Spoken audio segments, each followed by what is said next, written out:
Eu teria motivo para ter divorciado por conta própria, biblicamente falando. Mas eu tinha preconceito, eu tinha bloqueio, e eu acho que eu nunca teria pedido. De tanto medo do que as pessoas falam que acontece com a pessoa que divorcia. Para você ver como a gente precisa de esclarecimento sobre esse assunto.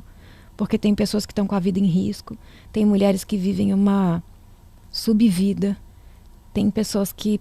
Hoje eu atendo muitas pastoras dentro do projeto de mentoria que eu faço, líderes, mulheres cristãs, que chegam para mim e falam assim: eu amo a palavra, eu amo o Senhor, meu marido já me traiu 10 vezes e ele me bate e ninguém sabe, e ele abusa dos meus filhos, das minhas filhas, só que eu aprendi que quem divorcia vai para o inferno, me ajuda, eu não quero ir para o inferno. E como você aconselha essas mulheres?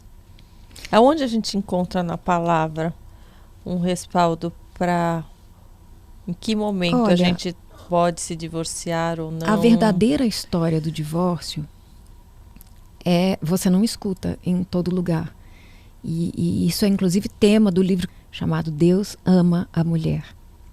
Porque a verdadeira história do divórcio você conhece caminhando com rabinos, estudando com judeus, porque Deus autorizou o divórcio para Moisés e isso entrou dentro da legislação do povo de Deus. Inclusive o próprio divórcio da lei que nós temos hoje, ele veio de Êxodo.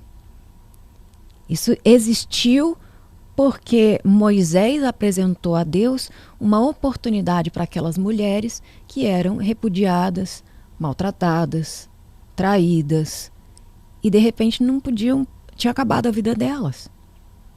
Qual que é a história verdadeira do divórcio? Isso eu fui descobrir agora, infelizmente, quando eu passei pelo meu segundo divórcio. E aí eu fui entender o que realmente tinha dentro de mim que me atraía para situações onde eu era maltratada, onde eu era traída. E eu falava: gente, não é possível, eu tenho algum ponto cego dentro da minha alma, das minhas emoções, porque assim, eu conheço a pessoa, tem na minha cabeça, né? Tem tudo para dar certo. E de repente, quando eu vou ver, eu tô numa situação de perigo, com uma pessoa perigosa. E assim, e aí eu descobri coisas importantes que eu nem me lembrava da minha infância, que me colocava nessa situação. Por isso hoje eu trabalho muito dentro do estudo da cura interior, através da fé, da palavra de Deus. Eu incluo questões de psicanálise e técnicas importantes, porque às vezes a gente subestima situações que aconteceram na nossa infância, achando que isso não tem nenhuma influência, mas tem.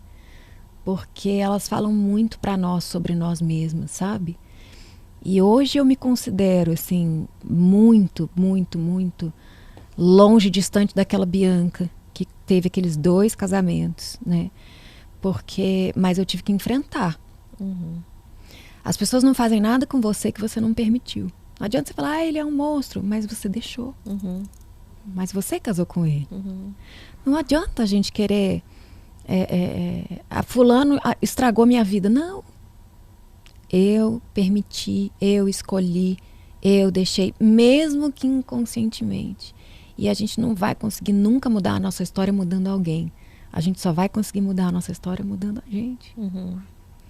Então, só um adendo com relação a essa questão do divórcio.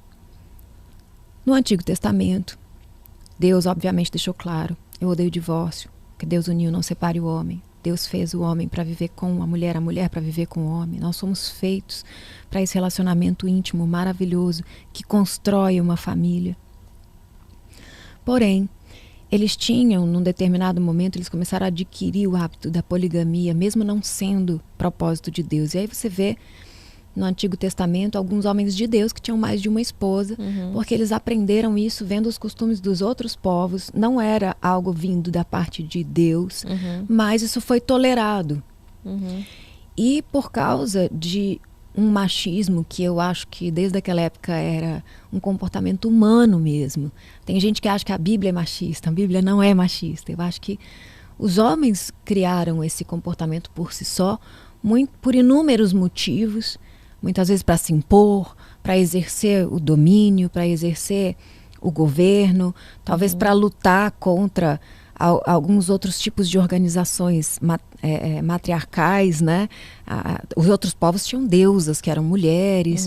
Enfim, a gente sabe que a mulher, quando ela está desgovernada, ela também é desastrosa. E eu acho que na tentativa de querer ter o controle, houve aí um exagero desproporcional.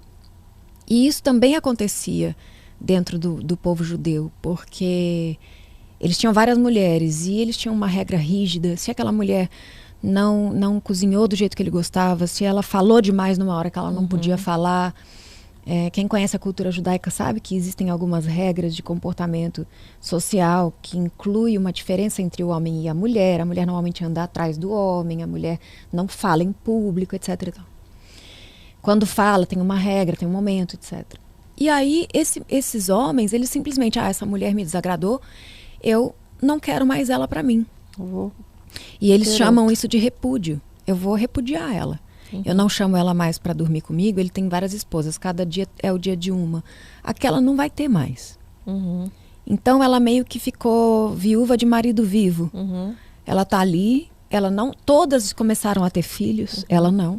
É desprezada mesmo. Ela é a desprezada. Só que não existia nenhuma situação que pudesse mudar a vida daquela mulher. Então ele podia xingar ela, ele podia maltratar ela, ele podia ter as outras esposas, e ela ia simplesmente passar o resto da vida ali. As mulheres não podiam trabalhar, as mulheres não tinham uma série de oportunidades, enfim, estudar, não podia estudar, não tinha nada. Uma dessas mulheres com certeza procurou Moisés, que era o líder daquele povo, e disse: Moisés, o que eu faço? Eu não aguento mais viver assim, eu estou sofrendo. Acabou a minha vida. Moisés se compadeceu e foi falar com Deus. Senhor, o que a gente faz? E Deus disse: por causa da dureza do coração do homem, eu permito que seja feita uma carta de divórcio. E aí você vai perguntar para um rabino o que significa divórcio no hebraico. E ele vai te dizer que é uma carta de autorização para o recasamento. Isso está no original. E aí Deus disse: se essa mulher sofrer adultério, se essa mulher sofrer violência, ela tem direito a uma carta de divórcio. O que é a carta de divórcio? Minha filha, você está livre. Você pode casar com uma pessoa que vai te amar. Você pode casar com uma pessoa que vai te respeitar, que vai te proteger. E eu comecei a estudar com esse olhar e com essa curiosidade o Antigo Testamento, e eu fiquei muito surpresa, porque existem vários mandamentos a respeito das obrigações do homem que a gente quase não escuta. Tipo quais? Deus falou para Moisés, por exemplo, que o homem ele tem a obrigação de proteger, ele tem a obrigação de prover, principalmente porque as mulheres não podiam trabalhar naquela época, então você imagina. E ela engravidava todo ano, não tinha a menor condição. E ele tem obrigações conjugais, tá? Porque existia mulheres que diziam: ele não está me buscando, porque tinha cada momento de uma. E isso era motivo de reclamação, e diante de Deus isso era considerado importante. Aquele homem não estava cumprindo com os deveres matrimoniais dele. Mas a gente sabe que a gente vive numa sociedade machista. Então a gente vai ouvir muitos casos, inclusive no meio cristão, de mulheres que não cumprem o seu papel. A mulher ela nega o marido. Mas ninguém tem coragem de falar assim: pastor, meu marido também não me procura. E mesmo que o marido não seja violento, não tem coragem. Não, imagina que vergonha, vai ficar mal pra mim, vão falar que eu sou atirada demais. Nossa, a irmã tá, hein? Tá que tá, hein? Mas é o direito da mulher, gente.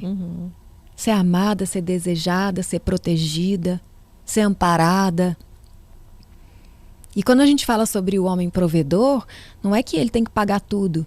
Mas, gente, a mulher nasceu com uma ordem fisiológica de procriação, e ela simplesmente não tem a menor condição de carregar um bebê enorme na barriga, trabalhando, fazendo força, virando noite, fazendo palestra, escrevendo, vendendo, fazendo evento. Aí o bebê nasce, ele tem que nascer no domingo, porque sábado ela trabalha, tá? Aí o bebê nasce no domingo, na segunda, 8 horas da manhã, ela tá lá. E ela tem que amamentar. A mulher, ela naturalmente precisa de pausa. E é por isso que sobre o homem vem uma responsabilidade um pouquinho maior de entender: a minha mulher precisa de cuidado. E eu tenho que oferecer essa segurança para ela. Porque ela foi feita para ter filhos. E se ela quiser ter filhos, eu vou amparar. Mas nessa luta de feminista, machista, ficou uma bagunça que parece que as pessoas não entendem que nós somos iguais e que nós temos funções que em alguns momentos são diferentes. E isso não muda o nosso valor.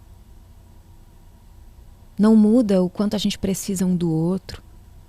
Isso não tira da mulher a chance de trabalhar, conquistar, realizar, e do homem de precisar, muitas vezes, descansar, ou por um motivo de doença, ou porque ele quis tirar um tempo, e a mulher naquele momento, através de um acordo, sustentar a casa naquele período, mas tudo isso feito em comum acordo.